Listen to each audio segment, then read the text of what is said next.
ಬೆಳಗ್ಗೆ ಬೇಗ ಎದ್ದು ರೆಡಿಯಾಗಿದ್ದೀನಿ ಅಂದರೆ ಏನಾದ್ರು ರೀಸನ್ ಇರಲೇಬೇಕು. ಏನು ರೀಸನ್ ಅಂದರೆ ರಾತ್ರಿ ಬಂದಿದ್ದು ಮೆಸೇಜ್ ನಾಳೆ ಕ್ಲಾಸ್ ಇದೆ ಅಂತ. ಓಕೆ ಅಂತ ಪಟ್ ಅಂತ ರೆಡಿ ಆಗಿಬಿಟ್ಟು ಒಂದು ಪ್ಲೇಟ್ ಚಿತ್ರಾನ್ನ ತಿಂದ್ಕೊಂಡು ಮನೆ ಬಿಟ್ಟು ಬಸ್ ಸ್ಟಾಪ್ಗೆ ಹೋಗಿ ಬಸ್ ಕಾಯ್ದು, ಬಸ್ ಹತ್ತಿ, ಬಸ್ ಇಳ್ದು, ಫ್ರೆಂಡ್ನ ಕಾಯ್ದು ಅವನ ಜೊತೆ ಕಾಲೇಜ್ ಹೋಗಿ ನೋಡಿದ್ರೆ ಆ ಪೀರಿಯಡ್ ಇರಲೇ ಇರಲಿಲ್ಲ. ಓಕೆ ಅಂತ ಇವನ ಜೊತೆ ಒಂದು ವೀಡಿಯೋ ಮಾಡೋಣ ಅಂದರೆ ನಾಚ್ಕೋತಾ ಇದ್ದ ತುಂಬ. ಆದರೂ ಒಂದು ವೀಡಿಯೋ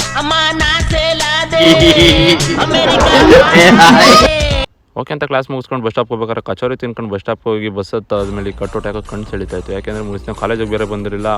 ಕಟ್ಔಟ್ ಮಾತ್ರ ಸಖತ್ತಾಗಿ ಹಾಕಿದ್ರು. ಓಕೆ ಅಂತ ಆ ಬಸ್ ಇಳ್ದು ಇನ್ನೊಂದು ಬಸ್ ಹತ್ತಿ ಆ ಬಸ್ನೂ ಇಳ್ದು ಮನೆಗೆ ಹೋಗಿ ಬೆಳಗ್ಗೆ ಚಿತ್ರಾನ್ನಕ್ಕೆ ಬೋಂಡ ಈರುಳ್ಳಿ ಹಾಕೊಂಡು ತಿಂದು ಮನೆಗೆ ಹೋಗ್ಬೇಕಾದ್ರೆ ನೆನಪಾಯಿತು ನಾನು ವೀಡಿಯೋ ಎಡಿಟ್ ಮಾಡಿರಲಿಲ್ಲ ಅಂತ. ವೀಡಿಯೋ ಎಡಿಟ್ ಮಾಡಿದ್ದೊಳಗೆ ಅಮ್ಮ ಬಂದು ಹಾಲು ಕಾಯಿಸಿದ್ರು. ಹಾಲಿಗೆ ಬಿಸ್ಕೆಟ್ ಇಲ್ಲ ಅಂತ ಬಿಸ್ಕೆಟ್ ತರೋಕೆ ಹೋದ್ರೆ ಯಾಕೋ ಬಿಸ್ಕೆಟ್ ಬಿದ್ದು ಹೋಗ್ತಾಯಿತ್ತು.